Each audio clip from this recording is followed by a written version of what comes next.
We're going to start off, I'll say a few words and then, go over people's bios, and then we'll just dive in. It bridges gaps between law enforcement and communities. Founded in 2010 after the death of his cousin by state police, BBC addresses gun violence and racial equality, hosting over 15 community events annually. And Felicia Cross is here, Senior Supervisor and Community Liaison for the Washington State Office of Independent Investigations, who advocates for underserved communities. Previously the Seattle Police Community Outreach Manager, she's an expert in community policing, serves as a subject matter expert for International Association of Chiefs of Police, is active in NOBLE, the National Organization of Black Law Enforcement Executives, Seattle University, and the FBI Citizens Academy. And we have Chief Robert Spinks, who leads the Parsons Police Department in Kansas, overseeing 34 officers and civilian staff. He serves on the executive board of the Kansas Combined Anti-Drug Task Force, has earned multiple honors, including the Distinguished Service and Life-Saving Medals. Chief Spinks holds advanced degrees in organizational management and criminal justice. And Chief Tommy Tucson, retired, has over 32 years of law enforcement experience, including 14 years as police chief in 4 California cities. A Vietnam and Desert Storm veteran, he holds multiple degrees, including a doctorate in business management and a Juris Doctor. Chief Tucson is also a law enforcement educator and trainer. He's also the author of Transformational Policing and teaches transformational policing to police departments around the nation. And I'm Lisa Broderick. I founded the Washington, D.C.-based nonprofit Police to Peace after a 30-year career as a high-tech executive. While I was at Stanford and working for Apple, I learned how disruptive technologies can reshape society. In 2018, I founded Police to Peace, realizing the term peace officer could transform policing. Today, Police to Peace is a national program that promotes police department culture change in communities all over the country by redefining police as peace officers, fostering rightful policing that's effective, empathetic, and just. So to get the party started, let's turn to the police chief. Chief Spinks, what role do police departments play in driving the transition toward peace-oriented communities? What could you tell us about that? Well, I think law enforcement is obviously the most visible city service, that you have, whether it's at the county or the city level. And I think we end up being the first call that people make when they are in need, and sometimes we end up being the agency that people don't want to see. And I think, unfortunately, over the last 40 years that I've been in the business, we started to go down a great route with community policing in the 1980s, and I think we fell off track. At the epicenter in the 80s, you saw blossoming communities like Seattle and Portland really taking the lead on community outreach involvement and whatnot. And then we came to 9/11, and law enforcement took an interesting exit to really focus on an era of homeland security, donning a face of a warrior mentality, sometimes more so than a guardian. And now we're trying to get back on track. And so things, groups like Police to Peace, I think are critical. Our agency has embraced that because it provides a structure. It provides a map that many executives who wear a badge sometimes need instead of just checking a box. And it gets us back into really being that stereotypical cop on the corner, instead of being the warrior who's zipping through the community with smoked out patrol car windows. I think for a long time that we have, unfortunately, in law enforcement embraced a three-legged chair, which is very wobbly. We've focused on first response, we've focused on investigations, we focused on communications and 911 centers, but we have this really short leg where we think that we don't have to invest in community outreach, partnership building, customer care, service, empathy. And in this day and age, lots of times people always point to government and say, well, you should run it like a business. Well, no business would run a police department the way that we are traditionally running law enforcement, by leaving out the most important piece of the pie, the community and our customers, because we have a monopoly. And that requires us to be that much more sensitive in how we are actually delivering service.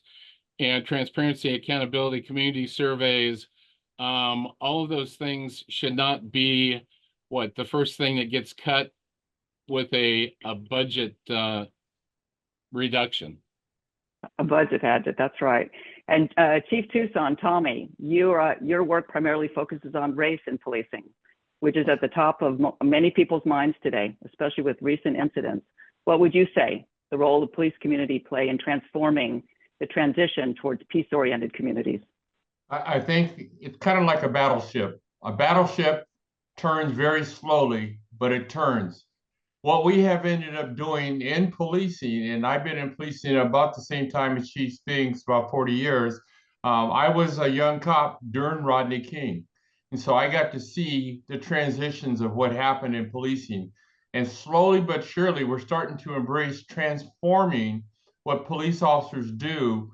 And a lot of the officers don't want to admit that they have to really partner. And I'm a big advocate of partnership with community. Even as a patrol officer in a black and white, I would still get out of my car, walk to community centers, walk to boys clubs, and interact and partner with the kids at these different locations so that they'd feel positive about police. Then it happened. Michael Brown happened. And what ended up happening with me with Michael Brown is I got asked to go to Ferguson and be the interim chief for a little bit. And I said, no, thank you. There's too many systemic issues that are there. And what I've been blessed to be able to do is put together a transformational policing model. And I call it the secondary bridging the racial divide. We don't want to talk about this uncomfortable topic called race. We don't want to address it. So what I've been doing is I travel across the country is get law enforcement and community together and train together so they can feel what each other is saying in the same classroom. And I think that the future is going to show in 21st century, we do need to be guardians, not necessarily warriors anymore. And I think that's the future in America. And I've watched that transition from the 80s, 90s up until present day. All right. Well, is it really better? Perry, tell us about your work in Columbia, South Carolina. You work very closely with all the law enforcement agencies there, in particular the Richland County Sheriff's Department. And so what is it like there? Are things actually improving? Are we moving towards peace-oriented communities, in your opinion? Well, I don't know. It's kind of a toss-up because the simple fact is we have so much gun violence going on right now that it's hard to say anything is improving, whereas the relationship between law enforcement and the community, because the community wants this to stop. But I will say, working with the different departments that I do here, we actually work hard to bridge that gap so that the community does trust the police in helping us find solutions to the problems that we have in our communities. One of the biggest things that, we look at is who will take the first step, who takes the role in trying to bridge that gap, who tries to make it better. And if the police aren't willing to do that, then the community loses faith. And one of the good things I like is why I love being part of Police to Peace is when Richland County took that oath, a lot of people started seeing that peace officer was a big change and made a very big difference in the community. So when they come into the community now, it's not like they're here to antagonize the community or here to cause problems. We're actually there to help. So it's a toss up, but I do know that the people are responding positively to what we've been doing. Well, and Felicia, this is your life's work. Not only do you work in Seattle and the state of Washington, Felicia is a worldwide expert on this, flying to different countries. What is the state of the transition toward peace-oriented communities, both here in the United States and worldwide? What would you say? Has been already reiterated, but I could tell you this, Lisa, just coming back from Singapore and I've gone to Dubai with their community policing and all the work here in Seattle, there's a common denominator, and it's that the whole, it has to change. The mind state has to change to policing to peace. That's just the bottom line. And as you know, in different countries, they have a different way of governing their cities and places where they have a little bit more control, maybe, for lack of a better term, in communities, but even in these other countries, they are also adopting the fact that peace, policing to peace is what's really gonna change and make a difference throughout the whole entire world, not just the US, but all over the world. And do you think that's because they really see that more peaceful, that approach is going to bring about more peaceful communities and safer communities? Think they really see that? Or is it really just a fad, do. maybe? No, Wow. actually not, because they don't have to adopt our ways or the way of police to peace. I mean, you know, there's a little, you know, there are other rules and governance involved. But this last experience I just had will go with me forever. As far as people, there were 200 participants from 31 countries, and I was the only one from the US. But to listen to all the different Australia, the Netherlands, everywhere, and they are taking it very seriously and really adopting the peace mentality. Right. And speaking of that, we have a very international audience. This is an international peace conference among the largest in the world, both virtual and online.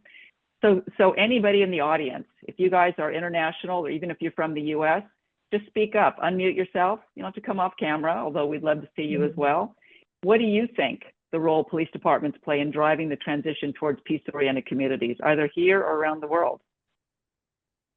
So we have Serena and Victoria. You guys want to come on camera and say something about that? If not, we'll just keep talking, but we would love to hear from you. Hey, Serena. Hey, can you state the question again, just to make sure that I understand it correctly? We're thinking about the role police departments play in driving towards peace-oriented communities generally. Public trust in institutions is not just the police, but the police, as Chief Spink said, are the most visible face of a community, of a municipality, of a city, of a government. So what role do they play? Do the police play in the transition towards peace in our communities? Well, if you look at this from a historical perspective, in the past, the police in the United States were not called police; they were called peace officers, which is part of the reason I'm attending this session. And what we've seen in the United States is an increased militarization of our police force. They have weapons that are used in war zones, in small communities. And, a lot of the training that our police receive is really militarized conduct, is something that is legally considered okay, but morally is questionable. And so something that I would really like to see in the United States, and I don't know how to even start this conversation, is the demilitarization and having maybe police be more participatory in community engagement instead of policing the people. I got to participate in the Women's Day. I'm going to get it totally wrong, but I think it was January 7th. Basically, when 1 million women marched in Los Angeles, and it was the first time that I'd really been able to engage with police officers that were cheering us as we protested. In the year, I think it was 2018. And seeing that kind of engagement of them participating instead of policing us and telling us what to do was really inspiring and was really a powerful moment for me to see police officers as more like peace officers. Did that change your opinion of the police in some way, either in your community or generally? What it really did for me is it let me see that it was possible. It's something that I was already hoping would happen, but it let me see, I think, in a real practical way that it was possible. I don't know how we move forward with it, but I don't think well, I'm going to say this and then I'm going to disagree with it. I don't think you need to have police officers in elementary schools with guns. But then on the other hand, we have mass shootings in schools. So I think it's a lot more complex, but I could say that I think if our policing forces were more engaged at the community level and maybe gain some skill sets in helping facilitate solutions before they turn to violence. Right. I think that could create some really, really good change. Yeah, Well, But we that's are an asking our excellent police point. officers, Go we're ahead. asking our Go police ahead, Chief. We officers have to do everything. They need to Yeah, be well, and social Chief service Spink, workers. They Yeah, need to be exactly. trained. They've got like 20 jobs. So I don't know what the answer is because I know they do really good work too. But please go on Right. from here. I'll quiet. Hold on. Lisa, can we say something? Just jump in. This is going to be a free Okay, for all. I hear what she's saying, and she's right. But one of the biggest things that when you have police officers that, like you said, in schools and things like that, we try to do things that engage the community. We want the community to come to us, but when the community isn't trusting of the police, they don't come to police because they may fear that something's going to happen to their child, but their child is the one that turns around and ends up doing some harm to other innocent bystanders or kids. You know, we got to look at the recent cases where the parents are now being charged with crimes like second-degree murder because of mass shootings in schools. No one in law enforcement wants that. No one in the Right. community wants that. But this type of conversation where you try to figure out ways to fix it, you have to find a way to get the community to trust in the law enforcement and allow law enforcement to do their job by helping them educate them on how they can have peaceful communities. You know, let Well, me and it's jump in tough to real do quick. considering you go ahead, Chief. Let me jump in real quick because as a chief of police, I can tell you, and I was a chief of police in Southern California, so I have, you know, firsthand knowledge, and Chief Spinks and I might have difference. And I'm also an Army vet, and I've been in combat. So I know what militarization of policing means. And I made sure in my police departments that those weapons of war were only used in special operations. When you have school kids that are going to school and people are taking automatic weapons to school, a handgun is not going to protect everybody. But you don't come out like they did in Ferguson and show the M-track and show all that equipment out first, because that does give the wrong impression. And I will say that I made sure in my agencies that I worked at that would not happen. The other thing I want to say real quick is I think it's so important for police to understand their community. Myself, my agencies, I would get out and go to schools and just talk to kids. I would walk in and out of classrooms. I would do this. I even took off my gun belt and played basketball out in the basketball court with the kids, and that freaked them out to see a police officer in uniform playing basketball, but that's what it takes. I don't know if it's because I'm from LA originally. I saw how LAPD was when I was a child, and I vowed that police would become friends of the neighborhood, and that's what I worked toward to make sure. I'm going to talk about transformational policing in a little bit, and it's the one training course where police and community members, and Perry, you'll like this, we sit, and Felicia, we sit next to each other, and I have police officers in the training with community members in the training, and it's one training course. It's unprecedented. Right. Yeah. Well, Chief Spinks, I know you have strong views about this. Yeah, absolutely. And I agree with Chief Tunson in everything he's saying. You know, I think it's also really important to realize that one size does not fit, you know, all agencies. Well, we have 18,000 agencies across the US.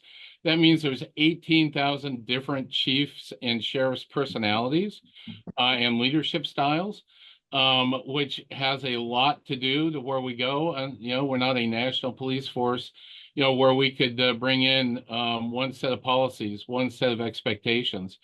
And again, I think that's why it's so critical to be able to ensure that local law enforcement is taking the temperature of their community on a regular basis. We did a rather dynamic community survey in 2023 that was developed by the Department of Justice, and it was an extensive survey. It was 127 questions, and we got more response to that survey than we get in a city commission race.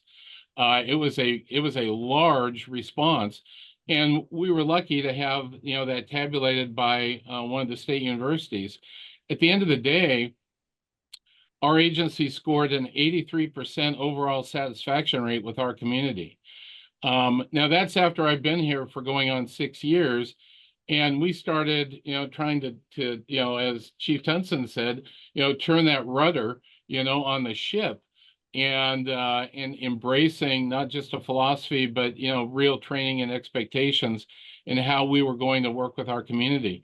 That also included, revamping our website, trying to make that very information packed, and making sure that programs like school resource officers are staffed and funded. In our case, school resource officers are the most loved 2 officers in this town of 10,000 people. It is common for me to see Facebook posts, and I am not a big fan of Facebook, but to see Facebook posts of my officers, literally just like Chief Tunson was saying about playing basketball, pushing kids on a swing, playing basketball, being visible and being, mentors as well as guardians.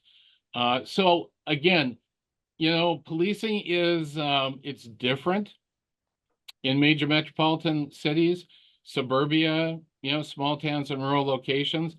I'm a unique duck. I've been in all of those venues and they police differently. And again, another value of Police to Peace is, Lisa was gracious enough to also do a follow-up survey for our community after our agency went through in total the Police to Peace training program. And now I'm starting to see, trends which, knock on wood, have been positive for us, which helps validate the investments and in the direction that we've tried to steer that rudder. Well, we have so many international people. We have Frederick from Uganda on. And so Felicia, is the militarization and what we see in the US and the divide between police and communities, is that something that we're actually working on getting better in the US compared to the world? What do you think? And then we'll ask Frederick in Uganda.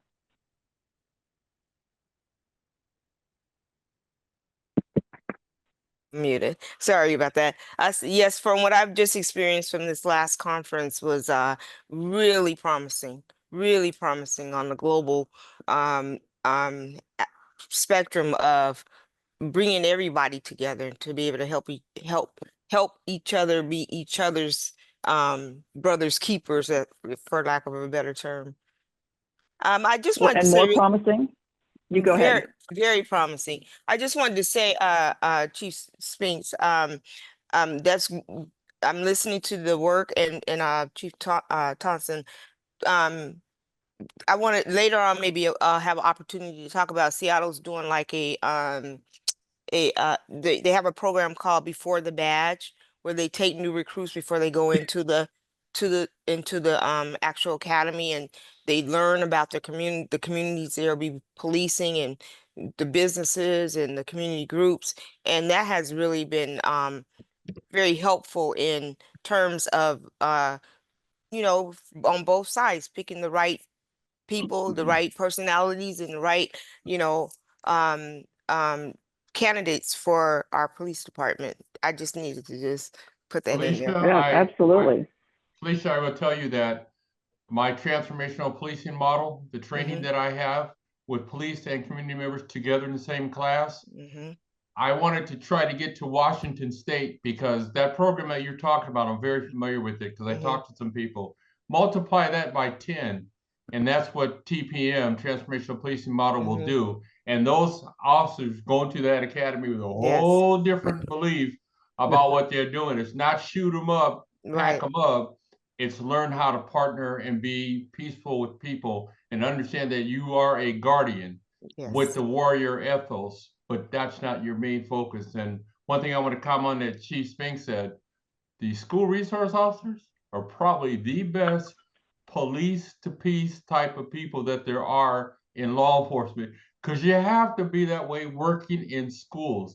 I know my officers, they don't go to an SRO job unless I can tell that they're the kind of a nice person that a child Absolutely. would like to interact with. That's right.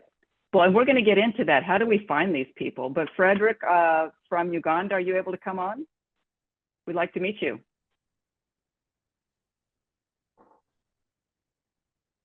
Let's see if he can unmute himself and come on camera. Well, that's okay. We can move on because this is a great Yes, point. I can hear you. Oh, hello, Yes, sir. So on this issue of transforming communities towards peace-oriented communities, what can you tell us that's going on in Uganda, and how does that relate to the U.S.?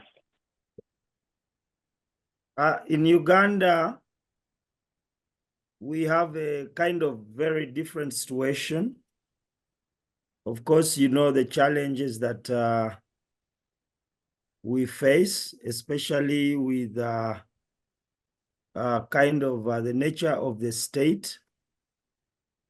And I am impressed with the reframing of the police into a peace force, into a peace officer, but also addressing the issue of force, because in the spectrum, when we talk about the spectrum of conflict handling mechanisms, we know that force is the last, is the least, or is the last resort, is the least among the conflict transformation mechanisms that sustainably resolve conflict. And yet it is emphasized by the police because they give little attention to the other mechanisms like mediation, issues like arbitration, reconciliation, and yet reconciliation is the most effective, or even mediation. So I think when we talk about changing the narrative, then we, in essence, mean that we are changing the projection of what the kind of nature or the kind of structure that forms the police, because we are moving away from using of force to maybe a better mechanism of conflict handling or dispute handling mechanism. And I think I strongly support that. But of course, the case situation in Uganda is currently not very much friendly, because you've been seeing in the media political actors, civil society, most likely the police being used to kind of, it has been used to kind of use repression or kind of intercepting many of these peaceful engagements by citizens, but also to use it as a tool by the state to crack down or to whip those that they feel are not within their choices of preference. So it is most of the scenes have not been good, because we have seen the police using a lot of brutality, a lot of force, sometimes in excess. But of course, the discussion of reforming the police has been ongoing. There is a strong, currently there is what we call a professional standards unit that oversees the activities of police. It's an independent entity where police involved in brutal or violent, crackdowns and abuse of human rights and things like that. Individuals are always summoned, and also the law brought into line with the law. Of course, the process is ongoing, but there's still work to do in terms of reforming and advocating for the transition from force or violence or repression or towards the other conflict handling mechanism. Well, in some sense, Frederick, that the U.S. could be said to be in a similar place, at least in some cities around the nation, right? And so, David Steele, you came on camera earlier. You want to say a few words? Do you think that reframing as peace officers can have an impact on public perception and on public safety? Be able to come on camera? We'd love to hear from you. Thank you. I had worked a long time ago in Kosovo, actually training police officers in conflict resolution. I'm not sure all of what the results were of that, but I certainly would very much support the whole idea that that kind of training in basic conflict resolution skills, trust building, and the very, very practical practices of mediation, dialogue, facilitation, and so forth.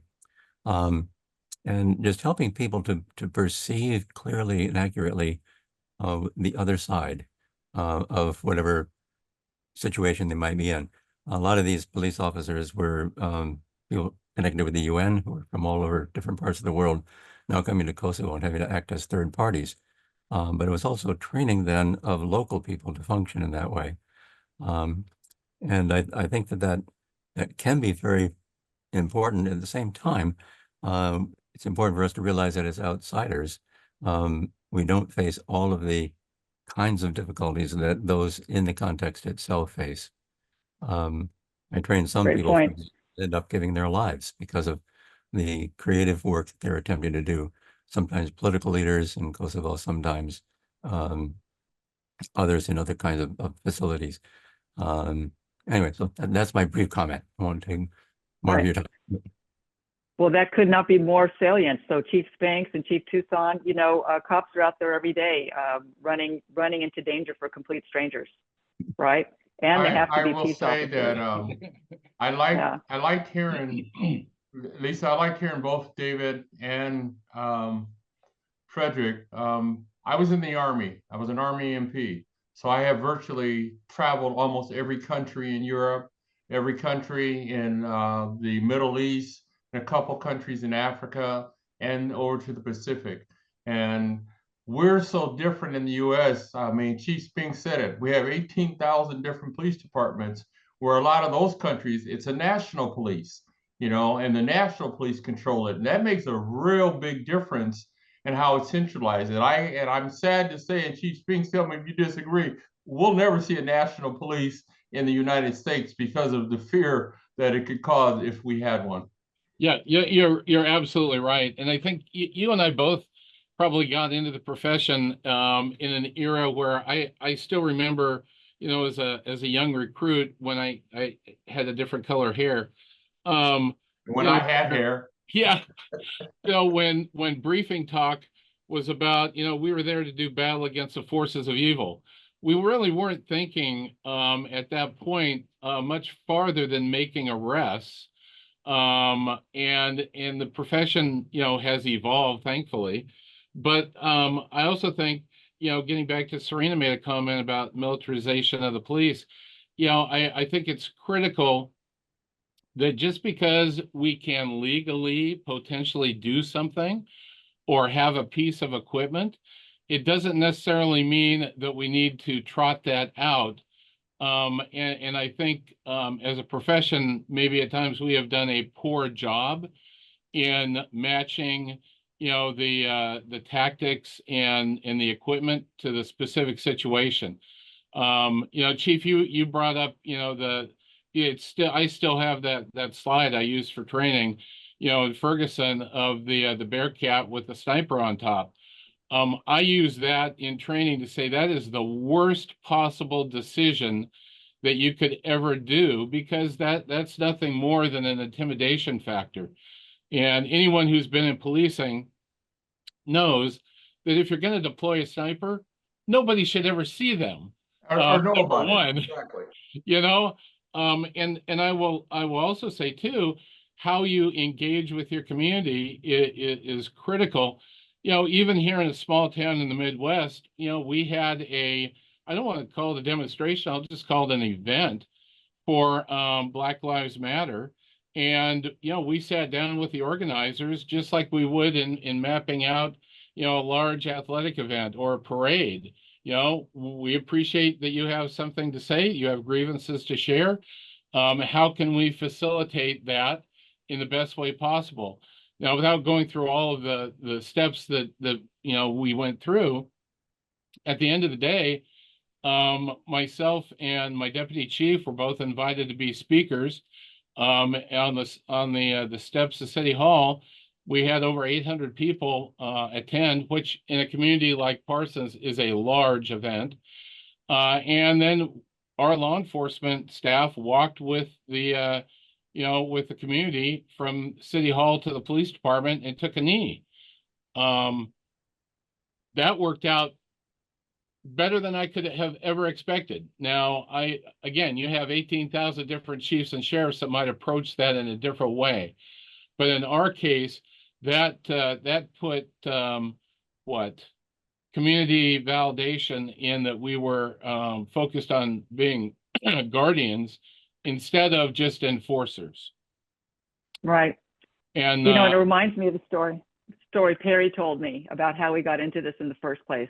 You know, would you be willing to share your personal tragedy, Perry? Yeah, I know. And how you took that and turned that into a great blessing. Well, some years ago, my cousin and I and my family were at a family event, and he left to go to the store.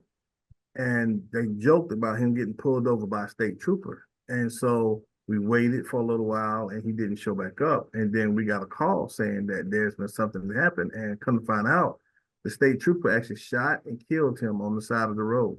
That was during a time when African American males were being gunned down and shot unarmed by policemen.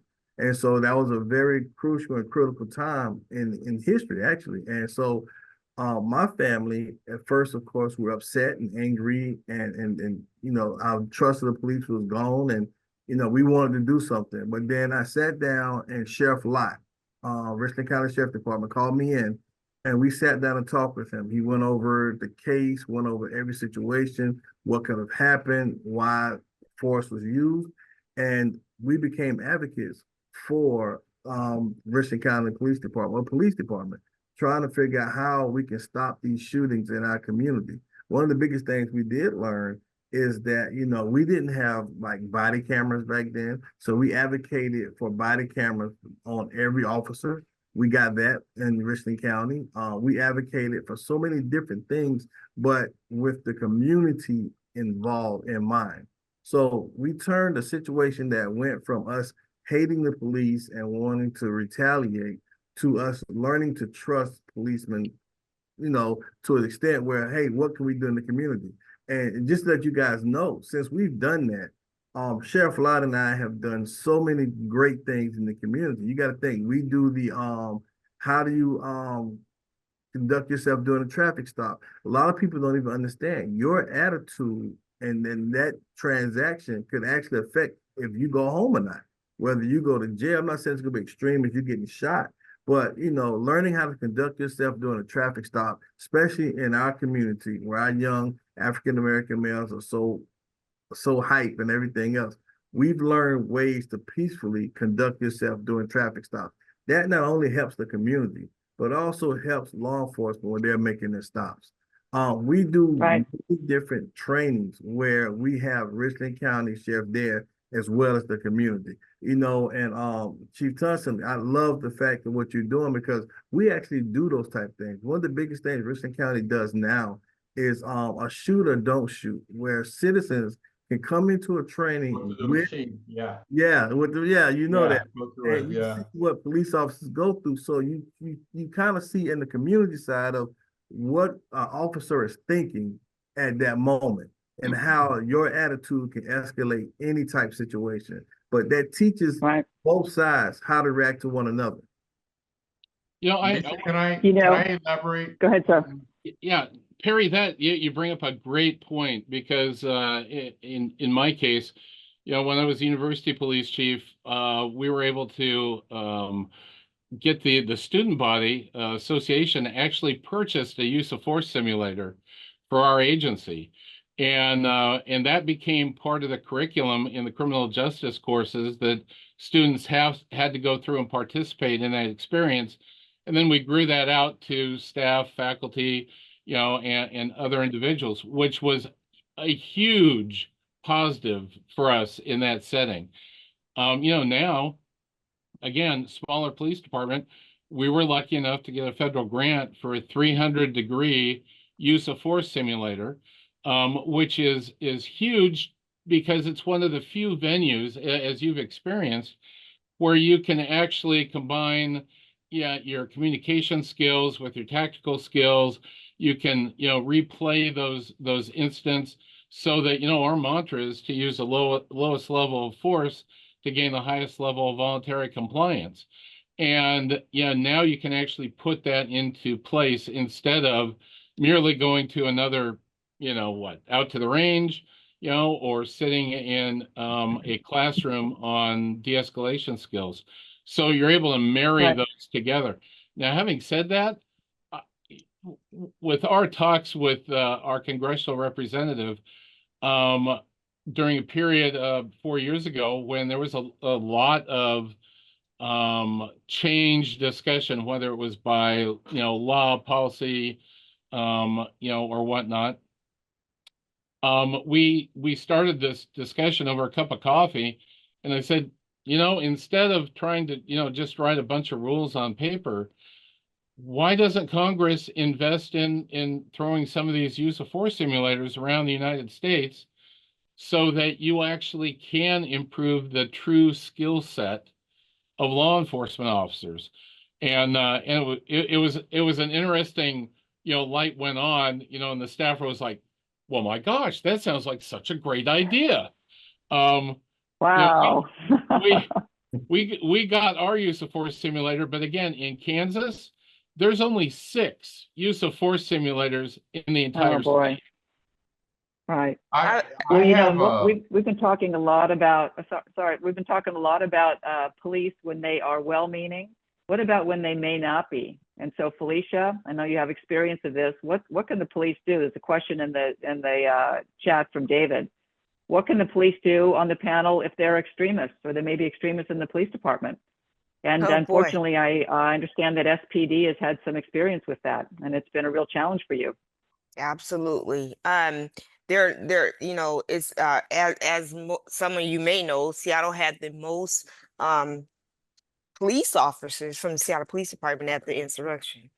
The most people here. And so the old mentality is real, but leadership is everything. And so leadership is everything as far as keeping up with the complaints that come through, of whether they're sustained or not.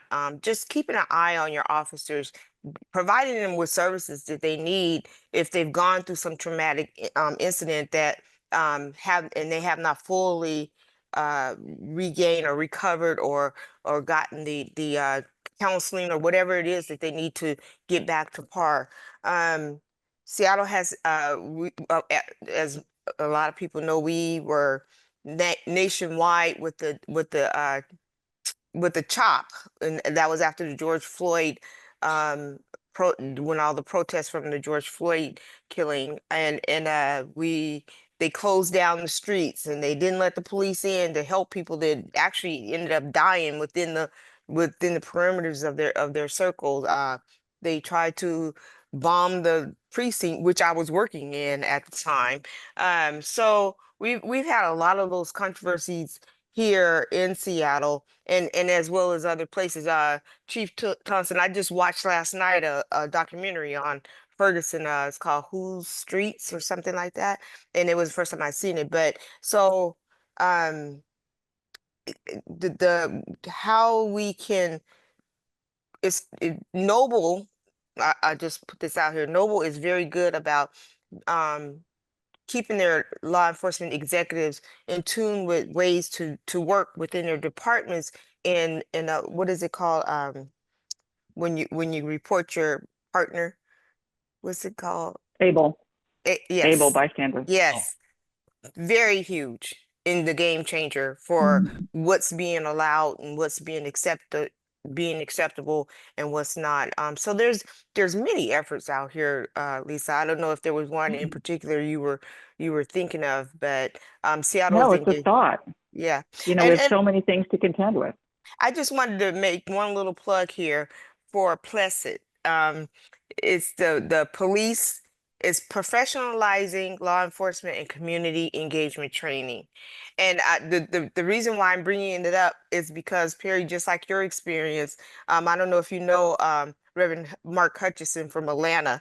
He was one of the ones who was just all against the police and everything they did and all their use of force. And then he went through the shoot, don't shoot scenario and has changed his whole world. Now he's running national programs and conventions and workshops on engaging and learning and understanding police culture. So and he'll still tell you, I still have my side eye about things that go on within law enforcement, but this is what I learned by going through that shoot don't shoot simulator process. So very Right.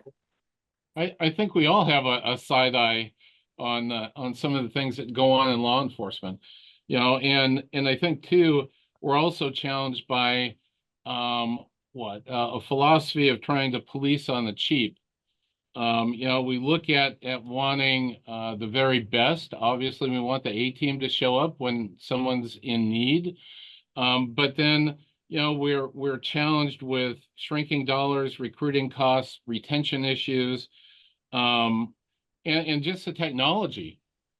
Again, I kind of like being in a smaller department because I can turn the rudder quicker and faster, than a large metropolitan police department sometimes can. And examples of that is, our agency has had body cameras and car cameras for over 20 years.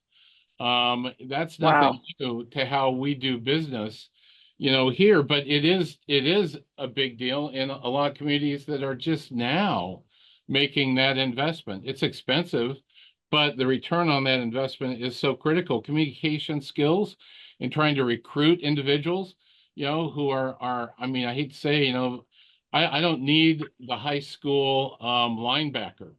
I need somebody who has the thinking skills and ability, to talk, and again, I was lucky. I started in a large department, and early on, I was a crisis negotiator, and I saw the value in being able to talk somebody. I'd much rather talk somebody to death than use deadly force. And I think, that is something that de-escalation is starting, to help build those communication skills. But we are not there uniformly. And Right. and mentoring the culture, making sure leadership is on board, ensuring that you've got political capital as a chief or a sheriff to make change is without that political capital, it doesn't matter what size of an agency or community, you are not going to get anywhere very fast. Lisa, Right. can I Can interject? Oh, Can I sorry. interject my TPM, because Felicia, it falls right into what I heard you talking about, and I want to make sure that it's made pretty clear. Everything I've heard you, Felicia, Perry say, and then David's going to address some of your questions, and Serena the same. Yes. Transformational policing model, bridging the racial divide. That's the name. That's a lot in that name. Transformational policing, bridging the racial divide. So in my training, it is a 2-day course. And in California, and I'm sure in Chief Spinks in Kansas area, it has it. It's certified by California Peace Officer Standards and Training. Okay, I just want to emphasize, Lisa, that peace part. And that's what our training, and we're the largest certifier of law enforcement in the nation. So this 2-day course, what it does is it brings, I have police officers, from all levels, command staff down to line level, sitting in a classroom with community members. Some of the community members I've had in the classroom, I want you to picture this, Perry, Felicia. I had Black Panthers sitting in the classroom. I had Black Lives Matter advocates sitting in the classroom, along with the same SWAT type officers who are on the front line of the protest. Are you getting a feel for what Yeah. the mix is like in that Powerful. class? And what we do is we go through, I do case and historical analysis. I talk about how we got to where we're at. And I go through a litany of analysis of criminal law, constitutional law, because I have a law background as well. And I go through all this, and you won't believe the police officers sitting in the classroom go, wow, they still feel that about me as a police officer. And then community members say, wow, police are really trying to do this. And so when you have them in the same classroom, it's so different. I can't tell you. Perry, sorry about what happened in your family, but I had Stephon Clark shooting in Sacramento. You remember that? Stephon Clark with the cell phone? Cell phone? I was in that training with everybody right after that shooting. I can't tell you how tense it was. 2 months later, his brother, Stephon Clark, the guy that was jumping up on the tables, was in my class of TPM. Wow. That was well, that is a great point, right? That was more heavy than I could ever tell anybody. He was my best student. It makes a difference. Well, that, and you know, that actually addresses a question that Jonathan has. Jonathan, you want to ask the question? You want me to ask it for you? He's talking about, you know, the police really need more training, which is exactly what we're talking about. We're talking about more training in shoot, don't shoot. You want to ask that question, or would you like me to? I guess the point I'm trying to make is it points to the fact that I think there's a mentality that's instilled from starting from the academy side, and correct me if I'm wrong, but there's this mentality that any interaction with the local population could result in you as a police officer being killed, and they treat those interactions with that, which causes you know, police shootings. And with that type of mentality, I think that starts from the academy. So the question is, and I'm very curious with the transformational policing model, if that training starts from the academy where their views are already are being shaped at that point, or is it only something that happens later on in a police officer's career? Unfortunately, transformational policing is only 2 years old, and it's the next level up from community-oriented policing. And I have been to 2 academies personally, because it does have to start at the academy. And I have done that, and I have transitioned that from the academy level.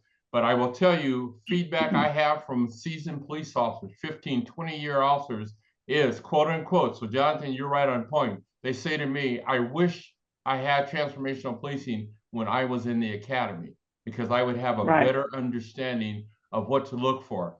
A lot of times, and we've changed training. There's de-escalation training. There's cultural competence training that are in the police academies now that was not in the academy when I went to the academy. And I think Chief Spinks, you probably feel the same way.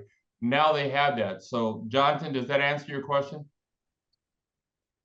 Well, and Jonathan, just one more thing structurally, if I may, and that is, you may have come in late or heard this, and that is Chief Spinks brought it up. There are 18,000 different police departments with 18,000 different police leaders with 18,000 different cultures, and there are about 1,800 police academies, and there's no central governance. It may be a state academy like Cal Post. It may be a community college. There are no standards. It can go from 6 months to 18 months. It really depends. It has all these different models. So really getting the best training in at the academy level, that's almost as big as a bigger problem as transforming policing itself. And it starts there. But because of the nature of policing in America, it's very difficult to address. There is no central training standard for policing in America. I agree. And I think the pointing to these exceptions that y'all are talking about is great, but I don't think it necessarily addresses the systemic issues that you've mentioned. And even with Serena's comment about militarization of police, it's not just the 1033 program. I think it's this overall culture, despite the fact that there are 15,000 different jurisdictions, no matter where you go across the country, there is this, you see the thin blue line flags, you see the Punisher skulls that is pervasive across the culture. And I'm just kind of curious how that can be addressed head on. We're chipping away at that. Understand that I've been in policing for 40 years, and I was in policing when a person that looked like me couldn't be treated very well by fellow police officers in Southern California. So I kind of been through the whole thing. I had to listen to the jokes and the slurs and the comments as a young police officer. And then lo and behold, I become a chief of police. Well, I'm able, Jonathan, to chip away like that. I just got back from Tempe and Phoenix, Arizona. And that whole attitude that you're talking about, I saw it when I was there, and I would confront them. I saw some of it up in Portland when I was up in Portland a couple months ago. So it's going to be there, but a lot of it comes from the upbringing. And Felicia said it. The leader has to change the tone and set the tone in the organization. My officers, right, Jonathan, didn't do that. If any of my officers did that as I was chief, they were pulled into my office and they were talked to about how to interact and treat people, because I know the attitude you're talking about. I lived it. I experienced it. And the officers out there today, a lot of them still do feel that way. And I can walk in a room. Chief Speaks, tell me, I can walk in a room, look around the room and say, oh, okay, here's the SWAT guys over here. Here's the community training guys over here. Here's the traffic guys over here. We know how receptive they are or are not going to be to this sensitive topic. Yep. Right. True. And so, Jonathan, there are some things being done, as Chief Tunson talked about. Police to Peace is actually a national program which is training thousands of police officers right now in a way with a heart for service in the framework of policing as peace officers. Do they all love it? No. Will everybody do it? That'll take a long time. But because there's no national standard, we're a nonprofit, it has to be a private program. So what we can do is make it available and nudge the entire industry. As Chief Spink said, the policing industry is like a giant super tanker sailing across the ocean. How do you turn it? Very slowly. Yeah, I think we're all trying to do that, right, Felicia? Yes, Chris, I see your hand. I can't wait to hear your question. Let me give this one plug. Back to, I also want to address David's inquiry about the white supremacists or the extremists within the department. Just like Lisa just said, change is slow. And you may not see it or even recognize it's happening until Chief Thompson, just like you just said, 20, 30 years, when you turn around and look back and say, wow, I remember when I was in the patrol car, my partner didn't even speak to me the whole day, so change is slow, change is happening. I just wanted to talk about, just briefly mention about a workshop I went through at NACO, which is the National Association of Citizen Oversight of Law Enforcement.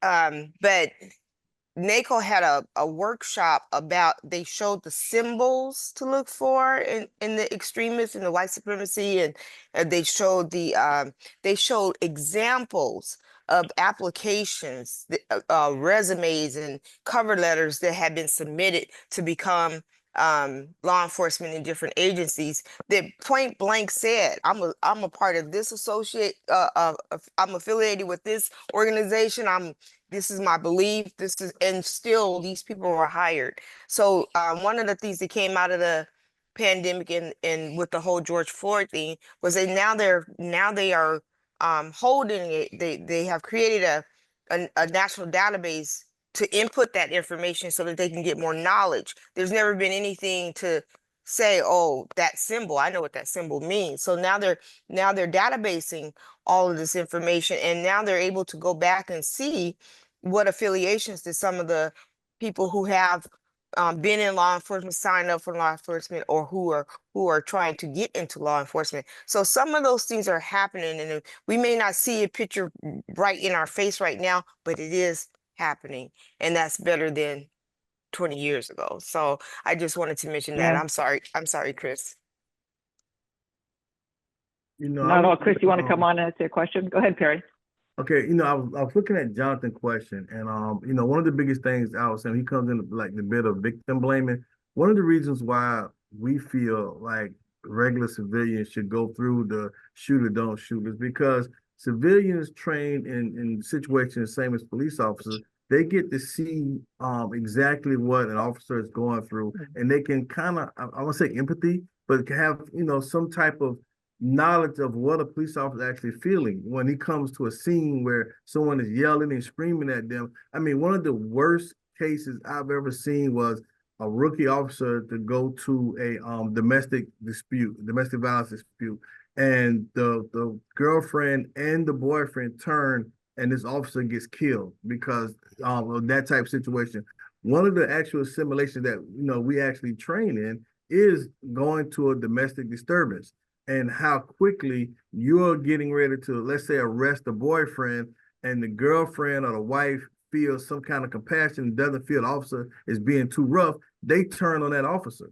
So when you as a civilian can see the thinking process of what goes on, you kind of see why officers act the way they act on a call. And chiefs, if you guys want to help me out with that, I mean, I think that it's so important where the civilians know what officers are thinking so that they kind of can behave differently to help de-escalate any situation that they involve police in.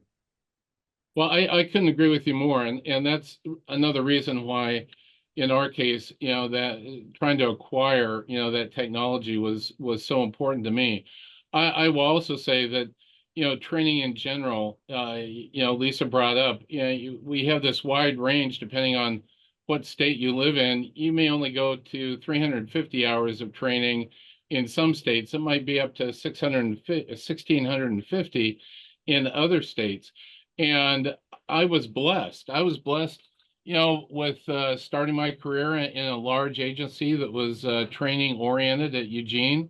And I was blessed, working at the Port of Seattle Police Department, which, spent a lot of cash on training officers. I sat down one day, after a training class I put on use of force, and I was thinking, how many times in my career, could I have legally used deadly force, but I didn't, and, I came up with 6 specific instances where the difference between taking a life and not was milliseconds. But it was based on the fact, I believe, that I felt in control and comfortable with the level of training that I had received, that I never felt that I had lost control or had to, resort to the next level of force. And thank God, those resulted in 6 arrests instead of 6 dead people. So Serena, is this any consolation to you? I mean, you're hearing from the police chief. Yeah. Does this make you feel better about the possibilities? I think we're starting to see the change. I can say I have a cousin that wanted to join the police force. And he got and no, this was 20 years ago. And he got into the training and he dropped out a month out because of how he was being trained to police. He's actually now like a national lifeguard because he was able to do that kind of thing on the beach, which just sounds a lot more fun. But hearing that this kind of training is happening, I'm happy to hear it's going in the right direction, but I don't think we've arrived. What state was he? What state did he apply in? And I know Chris has a question. I know, Chris, I see you being so patient. What state, Serena? California. Okay, I can address that later. Chris. Hi, thank you so much for this opportunity to learn from you all. What I've been just kind of thinking about just the role that police play in the community, and it's sort of one, I think, that's kind of reactionary in a way. You hear the gunshot and then the siren comes afterwards. But it seems like, prevention is this integral element in, nonviolence and promoting peaceful communities. And it may be out of the scope of a police department to increase community capacity, but do you have any ideas or thoughts around maybe taking a collective impact approach, where police departments can be involved in the process of training or equipping and activating community members to be able to implement practical, peaceful solutions to aggression and violence in their communities? That's the purpose. Yes. That's the purpose of transformational policing model. That's what this class does. In the class, it talks about those very issues in front of police officers, Chris, in front of community members, and those suggestions are put in there. One of the problems we run into, and I don't know if Chief Spinks has this issue, but one of the problems we have is I truly believe, and this is going to go back to David's comment, in California, for instance, I'll use California because that's all I know. Our police academies are 1,000 hours. I want everybody to listen to the math. Our police academies are 1,000 hours, more than most states all across the country. In those 1,000 hours, there is 20 hours out of 1,000 dedicated to cultural competence, de-escalation, and understand the ethnicity and value of other people. 20 hours out of 1,000. Wow. We have plenty of hours on vehicle pursuit, plenty of hours in crime scene, plenty of hours in firearms. And I have argued for Jonathan and David, I have argued for years. What do police officers do more than anything? They interact with the public on a day-to-day basis. Shouldn't they understand that maybe in an Asian culture, you don't stand that close to somebody? In a Hispanic culture, you don't separate the man and wife right away. You ease into it. In a Black family, how you approach them. We don't want to talk about those things. We don't want to do it. But Chris, I do in transformational policing because it's what we do. Chief Spink said, we're the symbolism. We are the symbolism. Right. And again, I think, you're so right on the money, Chief, because California, has led the nation when it comes to, the hours of law enforcement training, and with a couple of states on the East Coast. Kansas, 540 hours. What? And that is right in the middle of the national average. And that is not enough. And unfortunately, when I said police, we want to do policing on the cheap. Well, that's a good example. Kansas had a $2 billion excess amount of taxes come in this year at the state level. Not one penny went to social services, education, law enforcement training, critical incidents, mental health. Zero. Wow. Well, Chris, it doesn't bode well for your programs, which are community nonviolence, I would guess, right? And so when you think about that, I mean, we're still struggling with getting police, as Chief Tunson says, talking about cultural sensitivity and knowing what to do in these different situations, right? Bringing community members in. It's done sometimes. I know, Felicia, you've done it in Seattle. Yes. You're co-training, isn't that right? Yes. Right now. So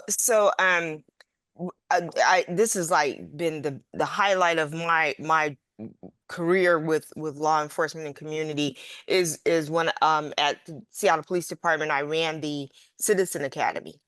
And the Citizen Academy, I mean, I took it in 2008, and then I was in charge of it in 2017. And so I knew how it was brought about, but I got so much out of watching people come into those academies, always a full class. I changed the criteria so that it would be more appeasing to other people in communities that might not ever have decided to even think they could qualify to go sit in a training like that, and just change the game here in Seattle. And I watched community members who were very vocal, who were very, advocates out here, come into that academy and come out with a whole different perspective. It's like watching flowers bloom. And what it did was humanize the police officers, number one, because the ones who were chosen to do their presentations did it was real. One of the narcotics detectives, he got up and talked about the reason why he does this work is because his sister died of an overdose and how that affected him. And so he's, so then you get to see he has on his uniform, but he's coming from his own experiences why he's out here doing this work. I had one young man, he's like, oh, I get to ride. They go on a ride along and then they come back, and I wanted everybody to talk about the ride along out in the class so that you could hear the different perspectives and hear the different experiences. And like one young man, he's like, oh, I get to ride in the front seat this time. I was like, yeah, you get to ride in the front seat this time. But now he is like one of the most vocal out there advocates, not yay police, but community, what's right, what's wrong, let's call them out, let's acknowledge the training that has been effective in our community. And so if there's ever an opportunity, Chris, I would suggest that if you have an opportunity to take a police academy, but see, it's hard for me to just say that outright because it's not mine. It's not the one I put together passionately, but it's You can do a worth. ride along. Yeah, it's really worth tapping into the behind the scenes for your own knowledge, and not to agree, not to become police, but just to understand from a full perspective. I always talk about the 5 o'clock news. You can't just go by the headlines of the 5 o'clock news. You always gotta dig deep. And I would say, Chris, So and Felicia, both get me to Washington, to Seattle, get my TPM class there, because it is a short version of exactly what Felicia said in the other. And that 2 days, there will be a turnaround, and you will see, because things will be said that you never thought you would hear, and it's contemporary issues. Yeah, I would with also, all of this, go ahead, Chief, and then we're going to wrap up and take a poll. I would also reach out to everybody. Come visit, our website, for a little town in the Midwest at parsonspd.com, and take a look at what we've been able to do in 6 short years to evolve a department that, like a lot of small communities had gone to seed, and where we are today. And if we can do the things and have the successes that we've had here, with the limited resources that a town of 10,000 can muster, then, I always say, I don't think there's really an excuse for any other agency in America to say they can't do it. Right.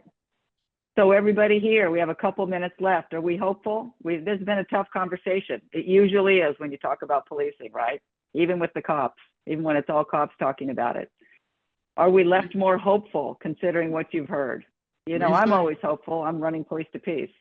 Lisa, before David, how do we get everybody's email address distributed so that they can get a hold of us? Well, if you'd like to put everybody, if you want to put your emails in the chat, we can go ahead and take care of that. And also I'll reach out to the conference organizers. That would be awesome. But this whole thing is about hope. Hope is very powerful, and lack of hope is equally devastating. And so hope for America, David, I know you have questions about Kosovo and about international versus the US, et cetera. There are complexities in the US which are insurmountable, and that is the structure of policing, the nature of policing, the nature of federalism in the United States. But we have a lot of programs going on in order to try to change that. And I hope I talked about some of those. Serena, are you more hopeful than you were? Oh, Serena had to leave.